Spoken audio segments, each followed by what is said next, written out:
Eu quero lhe contar a história de um homem que vai ilustrar o que significa o senso de responsabilidade e de honra.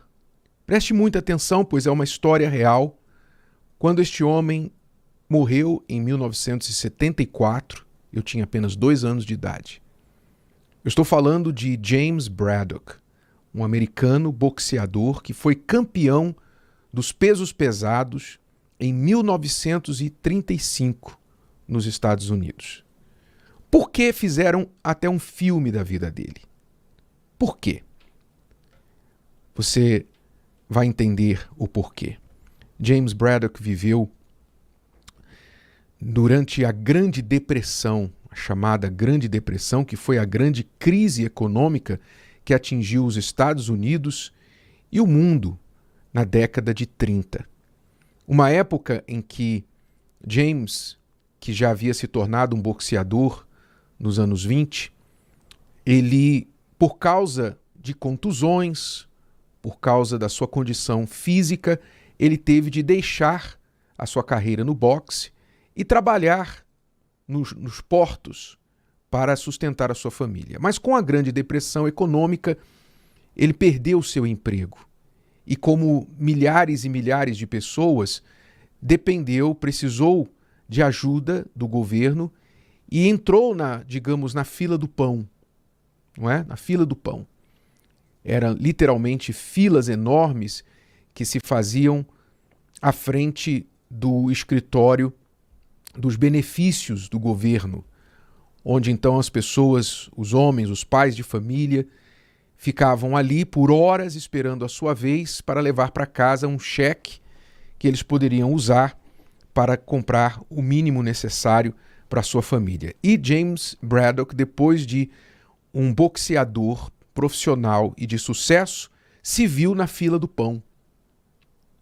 E ele foi lá, pegou o seu cheque de benefício, digamos assim, o seu Bolsa Família, não é? Seria o nome hoje, e muito envergonhado foi para casa e deu o pão para a sua família, sua esposa e seus filhos. E revoltado com aquela situação, sendo um lutador por natureza, muito mais do que um lutador com os punhos, mas um lutador pela vida, James decidiu que ele iria voltar às lutas profissionais, mesmo contra o conselho dos seus médicos. Ele não tinha condições físicas, ele não estava em condições, ele poderia morrer se ele voltasse a lutar. Mas não vendo outra opção, ele determinou: eu vou lutar porque é a única forma que eu tenho de ganhar dinheiro e sustentar minha família. E assim ele fez, e começou a lutar as lutas profissionais com oponentes inferiores e foi ganhando suas lutas, até que em 1935 ele desafiou o campeão do mundo e foi como um vira-lata para o ringue. Ele não tinha chance alguma de vencer aquela luta, mas ele foi, ele creu. E aí deu uma grande zebra. Ele venceu a luta. Ele venceu contra o favorito e se tornou o campeão dos pesos pesados no boxe em 1935. Estou falando de James Braddock. Você pode assistir mais sobre a história dele no filme, o título original Cinderella Man, em português no Brasil foi lançado como o título A Luta pela Esperança. Mas por que eu estou falando da história do James Braddock? Veja bem, a história deste homem é forte porque depois que ele ganhou o título mundial e ganhou dinheiro, um bom dinheiro, o que é que ele fez? Ele voltou lá no escritório do governo, onde ele pegava o benefício do governo para a sua família, e ele devolveu todo o valor que ele tinha recebido durante o período de necessidade, que ele precisou de subsídio do governo. Ele pagou de volta. Então, digamos, se ele tivesse recebido 2.000, 5.000 reais ao longo dos meses que ele precisou da ajuda, ele foi lá e devolveu os 5.000 reais para o governo. Porque agora ele tinha o dinheiro e não precisava mais. E não precisava mais e tampouco precisava pagar de volta ao governo, porque na época ele de fato precisou. Mas por uma questão pessoal, uma questão de honra, e para também dizer que isso sirva para ajudar outras pessoas porque eu não preciso mais, então ele foi lá e pagou de volta o subsídio. Veja o contraste, não é? O contraste agora avançando de volta para 2024, quase 100 anos depois. Hoje você vê pessoas aqui falando do nosso Brasil. Recentemente saiu aí a informação do governo mostrando que cerca de 3 bilhões de reais do Bolsa Família, ou do auxílio que é dado pelo governo às pessoas, é dirigido para as apostas. Ou seja, as pessoas que supostamente recebem um valor, um subsídio para a sua subsistência, estão dirigindo parte ou todo desse subsídio para as apostas. Você vê a diferença na responsabilidade, a diferença na consciência, no caráter. Então, veja o que a responsabilidade, né, essa palavra é tão usada, mas está se perdendo o sentido ao longo dos anos com tudo que as pessoas aprendem por aí, que elas têm o direito, que elas têm, alguém tem que ajudá-las e tal, que elas são vítimas e que se alguém não ajudá-las, elas não vão conseguir vencer na vida, etc. Esse senso de responsabilidade tem se tornado algo extinto, raro nas pessoas. Porque muitos não estão sendo responsáveis por si mesmos.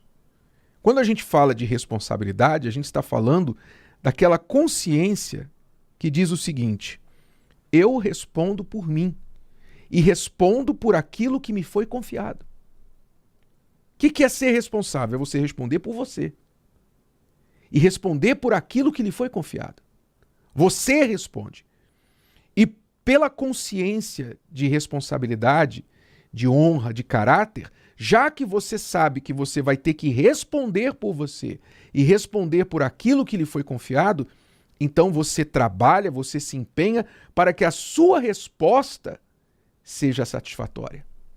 Que você não passe vergonha quando lhe perguntarem e isso e aquilo que era da sua responsabilidade. O que é que você fez? O que é que você está fazendo? Você então trabalha para não passar vergonha no momento da prestação de contas. Veja, a palavra de Deus está cheia de exemplos disso. Lá na parábola dos talentos, o que é que o Senhor Jesus ensina? Ele ensina que a salvação, sem contar as lições para o dia a dia, a própria salvação vai ser um momento em que as pessoas vão ser chamadas à sua responsabilidade. O que é que você fez com o que eu te dei? A parábola dos talentos, que mostra 3 tipos de pessoas, os 3 tipos de servos representam 3 tipos de pessoas, e um dos servos foi aquele que recebeu o talento e foi irresponsável com o talento, enterrando-o e não fazendo o que o Senhor lhe pediu que fizesse. Essa pessoa representa aquela que, quando aparecer diante do trono de Deus, não vai ter resposta. Não vai poder se justificar, como o servo na parábola não pôde se justificar. Ele tentou, mas a sua justificativa não foi aceita, porque o seu Senhor disse: você sabia o que eu iria exigir de você, e mesmo assim você não fez, você foi omisso, você foi negligente, ou seja, você foi irresponsável. Então, pega tudo que você tem, dá para o outro, servo que recebeu 5 talentos e multiplicou e agora tem 10, e você, longe de mim, para o fogo eterno. Ou seja, a salvação é a responsabilidade individual de cada um. Você responde pela sua alma. Você responde pelas decisões que você toma que afetam a sua alma. Você responde por aquilo que Deus tem lhe dado. Você deve ter na sua casa uma Bíblia, se você lê ou não. A responsabilidade é sua, o problema é seu. A Bíblia deve estar lá na tua casa. A Bíblia está livremente acessível hoje, como nunca esteve na história da humanidade. Então, você pleiteia ignorância porque você quer. A Bíblia está disponível, as mensagens da palavra de Deus têm chegado até você, a verdade tem chegado até você, e você pode dar um monte de desculpas para Deus e dizer: ah, Senhor, eu não sabia, ah, eu não pensava que era assim, ah, o meu amigo falou aquilo outro, mas a religião tal falou outro. Você pode dar um monte de desculpas, mas você não vai ser justificado pelas suas desculpas, porque você é responsável pela sua alma, você é responsável pelas suas decisões. E Deus está dando a você as informações com respeito à salvação da sua alma. Então, se isso é com respeito à alma, isso também se estende para todas as áreas da vida. A Bíblia chega a dizer, o apóstolo Paulo chega a dizer, se alguém falando, orientando a igreja, orientando as pessoas na igreja, os discípulos na igreja, ele chega a dizer assim: olha, se alguém aí não trabalha, então que não coma. Se alguém não trabalha, não coma. Foi o que Paulo falou. Por favor, parece duro isso, não é?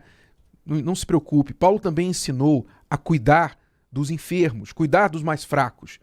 Mas ele também ensinou a responsabilidade. Se alguém não trabalha porque é preguiçoso, irresponsável, negligente, então ele também não coma. Assim é a responsabilidade. Meu amigo, minha amiga, você tem sido responsável com aquilo que tem lhe sido confiado? O que foi colocado na sua mão, você devolve melhor ou você devolve pior? Você tem aquela atitude de dizer assim: não, que alguém pague por mim. Alguém vai se virar. Sabe, a pessoa que é irresponsável, ela joga papel no chão porque ela pensa assim: o gari vem ali atrás e ele vai pegar o papel do chão. A pessoa que é irresponsável, ela vandaliza o ônibus que ela mesma pega. Ela vandaliza o banheiro público que ela mesma usa. Porque ela é irresponsável com as coisas dela e com as coisas dos outros. Totalmente irresponsável. Aquilo que é colocado nas mãos dela, ela devolve pior. Mas a pessoa responsável, ela sempre dá conta, resposta aceitável, resposta plausível daquilo que lhe foi confiado. E ela sempre devolve melhor do que aquilo que lhe foi confiado. Isso é ser responsável. Então a pergunta é: você tem sido responsável ou um irresponsável na vida? Se o vídeo de hoje te ajudou, você conhece alguém que vai ser ajudado por essa mensagem, passe adiante.